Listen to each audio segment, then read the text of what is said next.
தொட்டதெல்லாம் வெற்றி கிடைக்கிற அபிஜித் நட்சத்திரம் அதை பற்றி பார்ப்போம். அபிஜித் என்ற பேரே வித்தியாசமாக இருக்கே.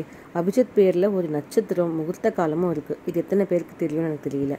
அற்புதமான இந்த அபிஜித் நட்சத்திரம் பற்றியும் அதோட முகூர்த்த காலம் பற்றியும் இதில் பார்க்கலாம். வாங்க உள்ள போகலாம். நல்ல காரியங்கள் செய்ய நல்ல நேரம் பார்க்க வேணும். ஆனால் சூரிய உதய காலம், அஸ்தமன காலம், உச்சி காலம் தோஷமற்ற நேரங்களாக கருதப்படுது. அதுலேயும் பார்த்தீங்கன்னா திதி, கிழமை, நட்சத்திர தோஷ காலங்கள் கிடையவே கிடையாது. இந்த அபிஜித் நட்சத்திரம் வந்தாலே இதுக்கு வெற்றி அப்படின்னு ஒரு பேரும் இருக்குது. அதிர்ஷ்டம் ரொம்ப அதிகமாக தர வல்லது அப்படின்னு சொல்கிறாங்க. நட்சத்திரத்தில் மொத்தம் 27 இருக்குன்றது எல்லாருக்கும் தெரியும். இது 28வது நட்சத்திரமாக அபிஜித் நட்சத்திரத்தை சொல்கிறாங்க. அதே போல் அபிஜித் முகூர்த்த காலமானது பகல் முடிந்து உச்சி காலம் ஆரம்பிக்கிற நேரத்தில் தான் இது சொல்கிறாங்க. இந்த நேரத்தில் எது செஞ்சாலும் வெற்றி தரும்னு சொல்லுவாங்க. அதே போல் சூரிய உதயம் அஸ்தமன நேரங்களில் கோதூலி லக்னம் அப்படின்னு சொல்கிறாங்க. கோதூலின்னா பசுக்கள் நடந்து செல்லும்போது புழுதி அங்கெல்லாம் பரவும் பார்த்தீங்களா. அந்த நேரத்தில் துர்தேவதைகள் இருக்காது, நல்ல தேவதைகள் மட்டும் இருக்கும். அத்தனை தோஷங்களையும் அந்த நேரத்தில் நீங்கும் அப்படின்னு சொல்கிறாங்க. இந்த நேரத்தில் அதிர்ஷ்டமான நேரமாக எல்லாருமே இதை கன்சிடர் பண்ணுறாங்க. நண்பகல் உச்சி நேரத்தில் பகல் 11:45 முதல் 12 மணி 15 மணி வரை இந்த 24 நாளிகை இருக்குது பார்த்தீங்களா. இதுதான் அபிஜித் முகூர்த்தம் அப்படின்னு சொல்கிறாங்க. இது தினமும் இருக்கும். தினமும் அந்த காலத்தில் கும்பிட்றவங்களுக்கு நல்ல பலன்கள் கிடைக்கும். அபிஜித் முகூர்த்தம் வெற்றியை தரும். அபிஜித் முகூர்த்தம் அப்படின்னு சொல்கிறாங்க. எல்லா நாட்கள்லையும் சூரிய உதய காலம் காலையில் 5:45 காலையில் 6:15 வரை கோதூலி முகூர்த்தம்னு சொல்கிறாங்க. உச்சி காலம் காலை 11:45 முதல் 12:15 வரை அபிஜித் முகூர்த்தம்னு சொல்கிறாங்க. சூரிய அஸ்தமனமாகிற காலத்துலேயும் அதே மாதிரி 5:45 6:15 வரை கோதூலி முகூர்த்தம் இருக்குது. இந்த 3 காலகட்டமே மிக அற்புதமான காலகட்டமாக சொல்கிறாங்க. இந்த காலகட்டத்தில் இந்த முகூர்த்த நேரத்தில் தோஷங்களே இருக்காது.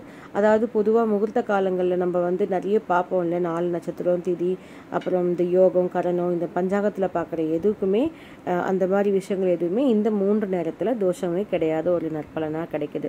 இது ஒரு நல்ல விஷயம் தானே. நல்ல பஞ்சாங்கனாலும் மேற்கொண்ட இந்த கோதூலி முகூர்த்தம் சொல்லிட்டு இருந்தோம்ல, அல்லது இந்த அபிஜித் முகூர்த்தம் வந்தால் அதிக பலனை தரும்ன்றது ரொம்ப நம்பிக்கையாக இருக்குது. அபிஜித் நட்சத்திரத்தில் பிறந்தவங்களோட குணங்கள் பார்த்தீங்கன்னா ரொம்ப ரொம்ப ரொம்ப நல்லவங்களாக இருப்பாங்கங்க. அதிகம் பணம் வருமானத்தோட ரொம்ப விமோசத்திலேயே இருப்பாங்க. அவங்க கணிதத்தில் ரொம்ப சிறந்து விளங்குவாங்க அப்படின்னு சொல்லிட்டு இருக்காங்க. அதுக்கடுத்து பார்த்தீங்கன்னா ரொம்ப அதிர்ஷ்டம் மிக்கவர், அன்பு கண்டிப்பாக இருப்பாங்க. ஆனால் கண்டிப்பு இருந்தாலும் ரொம்ப தலைமை பண்போடு இருப்பாங்க. சேவை மனம் இருக்கும். தொழில் கௌரவம் ரொம்ப அதிகமாக இருக்கிறவங்களா இருக்கும். செய்யும் தொழிலில் ரொம்ப பற்று கொண்டிருப்பாங்க. சுகமும் மகிழ்ச்சியும் இருந்துகிட்டே இருக்குங்க அவங்கக்கிட்ட. அப்புறம் இந்த தாய் தந்தை இருவருக்குமே ரொம்ப பிடிச்ச குழந்தையாக இருப்பாங்க. தாய் தந்தையோட குணங்கள் எல்லாமே இவங்களுக்கும் அப்படியே இருக்கும் அப்படின்னு சொல்கிறாங்கங்க. இந்த முகூர்த்தத்தில் வேண்டிக்கிற போது என்னென்ன பலன் கிடைக்கும்னு பார்க்கலாம். நண்பகல் உச்சி நேரம்னு சொன்னோம் பார்த்தீங்களா, 11:45 12:15 வரை உள்ள அந்த நேரத்தில் அபிஜித் முகூர்த்தம் அப்படின்றது ஒன்று வரும். அபிஜித் முகூர்த்தம் வெற்றியை தரும்னு சொல்கிறது பார்த்தீங்களா. திங்கட்கிழமை அபிஜித் முகூர்த்த காலத்தில் நல்ல வேலை கிடைக்கவும் மேலதிகாரிகளின் தொந்தரவு தீரவும் வேண்டிக்கலாம். அதே போல் வீடு யோகா அமைகிறதுக்கு, கடன் தீரத்துக்கும் செவ்வாய்க்கிழமை அபிஜித் முகூர்த்த காலத்தில் வேண்டிக்கலாம். குழந்தை பாக்கியம் பெறவும், அப்புறம் இழந்து போன சொத்துக்களோ இல்லை வேறு ஏதாவது ஒரு பொருட்களோ மீட்டு எடுக்கிறதுக்கு புதன்கிழமை வேண்டிக்கலாம். வியாழக்கிழமை பார்த்தீங்கன்னா அபிஜித் முகூர்த்த காலத்தில் வெளிநாடு செல்றதுக்கான ப்ரேயர் வச்சிங்கன்னா அது நடக்கும். அதே மாதிரி கல்வியில் மேன்மையும் கிடைக்கும்னு சொல்கிறாங்க. இது இல்லாமல் வெள்ளிக்கிழமை அபிஜித் முகூர்த்தத்தில் சாமி கும்பிட்றவங்களுக்கு கல்யாண தடைகள் இருந்தால் நீக்கி கல்யாணம் நடக்கும் அப்படின்னு சொல்லிட்டு இருக்காங்கங்க.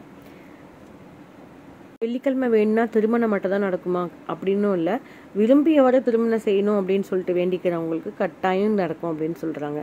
சனிக்கிழமை வேண்டிக்கிறவங்களுக்கு வம்பு வழக்குகளிலிருந்து வெற்றி கிடைக்கும். ஞாயிற்றுக்கிழமை அபிஜித் முகூர்த்த வழிபாடு செய்கிறவங்களுக்கு வினைகள் அகலவும் உடல் நலம் மேம்படவும் அது மாதிரி யூஸ் பண்ணிக்கலாம். அப்புறம் வேற என்ன ஸ்பெஷல் விஷயங்கள் இருக்குது. மாதம் அபிஜித் நட்சத்திரம் வரும். 27 நட்சத்திரம் இருக்குன்றது எல்லாருக்கும் தெரியும் இல்லையா. இது 28வது நட்சத்திரங்க. இந்த நட்சத்திரத்து அன்னைக்கு தான் அந்த நிமிஷம் 24 நாளிகை மட்டும்தான் இந்த நட்சத்திரம் மாதம் வரும். இந்த நேரத்தில் வழிபாடு செய்கிறவங்களுக்கு கேட்டதை கொடுக்குற இந்த நட்சத்திரமாக இது கன்சிடர் பண்ணுறாங்க. ஸோ இந்த எந்த டேட்டில் வருதுன்றது இப்போ சொல்ல போகிறேன். பொதுவாக சுப நிகழ்ச்சிகள் பண்ணும்போது முகூர்த்த நேரத்தை தவற விட்டவங்க வந்து அபிஜித் நேரத்தை தான் வந்து ஒரு பேக்கப்பாக வச்சுப்பாங்க. ஜீத் அப்படின்னு சொன்னாலே வெற்றியின் பொருள். அதனால அபிஜித் என்றால் சிறப்பான வெற்றி அப்படின்னு கிடைக்கிறதுக்கான ஒரு அர்த்தமாக அதை வந்து கன்சிடர் பண்ணுறாங்க. இந்த மாதம் மே 1ஆம் தேதி 3:50 4:14 வரைக்கும் தான் இருக்குங்க அதிகாலையில். இன்னும் கொஞ்சம் நேரம் தான், இன்னும் 1 மணி நேரத்தில் அந்த நேரம் வந்துடும். நான் எதுக்காக இப்போ சொல்கிறேன்னா, இப்போ தான் வந்து எனக்கு சொன்னவங்க எனக்கு இப்போ தான் சொன்னாங்க. அதனால் நான் வந்து லேட்டாக போஸ்ட் போட வேண்டியதாக இருந்தது. அதுக்காக மன்னிக்கவும்.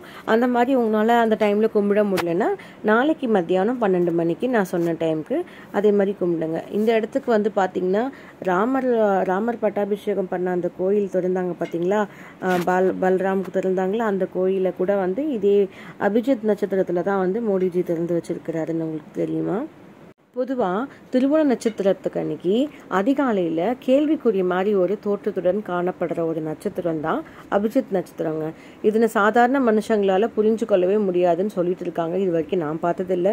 பார்த்துருந்தீங்கன்னா அதை பற்றி கமெண்ட்ல சொல்லுங்கள். இந்த நட்சத்திரத்தை பார்த்தீங்கன்னா அனைத்து காரியங்களும் வெற்றி தான் அப்படின்னு சொல்லிட்டு இருக்காங்க.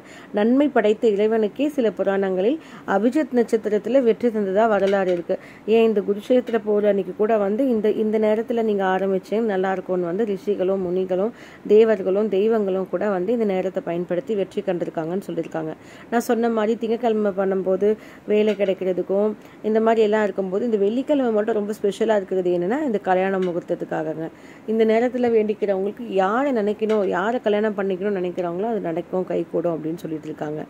அப்புறம் சனிக்கிழமை உடல் உபாதைகள் எல்லாமே சரியாயிடும் அப்படின்றதும் ஒரு ஐதீகம் இருக்குங்க. இந்த 28வது அபிஜித் நட்சத்திரத்துக்கு நிறைய சூட்சும நட்சத்திரம்னு சொல்லிட்டு இருக்காங்க. இதுக்கு என்ன காரணம் அப்படின்னா, இந்த கால சக்கரத்தில் இது மகர ராசியில் அமைஞ்சிருக்கு நட்சத்திரம்.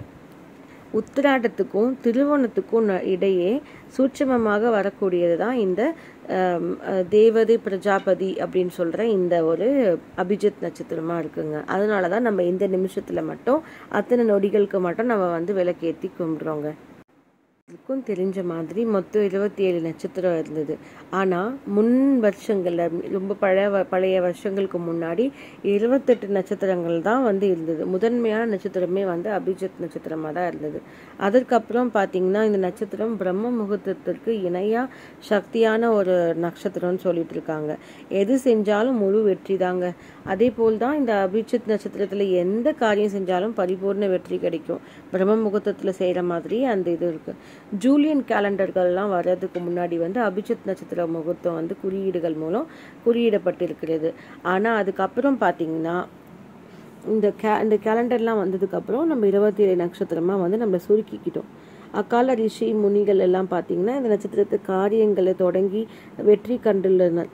அதனால இந்த டைமை வந்து அவங்க வந்து இது மறைச்சியே வச்சிருக்கிறதா சொல்றாங்க. இந்த காலத்துல கடவுளரை வழிபடுவதும் சுப நிகழ்ச்சிகள் செய்வதும் ரொம்ப யோகத்தை கொடுக்கும் அப்படின்னு சொல்றாங்க. ஒவ்வொரு முகூர்த்த நேரத்திற்கும் அபிஜித் நட்சத்திர நேரத்துல பஞ்ச தீபம் நெய் தீபம் ஏற்றி அந்த நேரத்துக்கு தீபம் இட்டு நீங்கள் வந்து தியானம் பண்ணி எது வேண்டிக்கிட்டாலும் அது நடக்கும்னு சொல்கிறாங்கங்க. அபிஜித் நேரத்தில் வந்து அர்த்தநாதீஸ்வரர் அந்த அம்சத்தில் இருக்கிற திருநங்கைகளுக்கு வயதான ஒரு வேளை உணவு அளிச்சுட்டு வந்தோன்னா 10 ரூபாய் பெற்றாலும் கூட செல்வ வளம் வந்து பெருகி வரும் அப்படின்னு சொல்கிறாங்க. முக்கிய நட்சத்திர கூட்டங்களில் இருப்பது அபிஜித் நட்சத்திரம் பிரிந்து காணப்பட்டாலும் அதற்குரிய சக்திகள் தினமும் பெருகி கொண்டே இருக்கிறது என்று வானியல் சாஸ்திரிகள் கூறுகிறார்கள். திருவோண இப்போ இன்னும் 1 மணி நேரத்தில் வரப்போகிற இந்த அபிஜித் நட்சத்திரத்தில் சாமி கும்பிட்ற தவறி விட்டவங்க வந்து மத்தியானம் கும்பிட்டுட்டு எனக்கு எப்படி இருக்குன்னு சொல்லுங்கள். தேங்க்ஸ் ஃபார் வாட்சிங் திஸ் வீடியோ.